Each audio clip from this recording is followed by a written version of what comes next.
மக நட்சத்திரத்தை சார்ந்த அன்பர்கள் ஒரு 100% மேக்ஸிமம் ஒரு 60லேருந்து 70% பேர் வந்து பார்த்தீங்கன்னா, காதல் திருமணம் செய்து கொள்வதற்கான வாய்ப்பு தான் அதிகமா இருக்கு.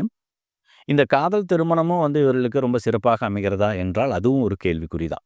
இதில வந்து குறைந்தது ஒரு 40% அந்த திருமண வாழ்க்கை அப்படிங்கிறது, கொஞ்சம் முரண்பட்ட தன்மையில தான் அவங்களுடைய இல்லற வாழ்க்கையை அமைச்சு கொடுக்குது. காரணம் இது கேதுவின் நட்சத்திரமாகப்பட்ட மக நட்சத்திரம்.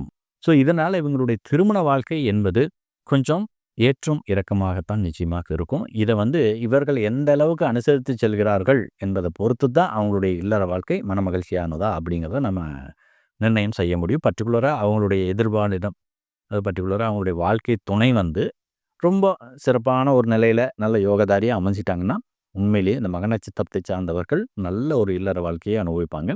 மேலும் அந்த குழந்தை பாக்கியம் அப்படிங்கிற ஒரு விஷயத்துக்கு நாம் போகும்போது, இவர்களுக்கு அமையக்கூடிய குழந்தை முதல்ல பெண் குழந்தையா இருப்பதற்கான வாய்ப்புகள் இருக்குது.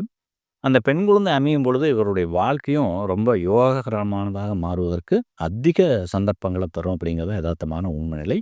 பெண் குழந்தை வழியிலிருந்து மிகப்பெரிய அளவிலான யோக பலன்களை அனுபவிக்கக்கூடியவர்கள் இந்த மக நட்சத்திரத்தை சார்ந்தவர்.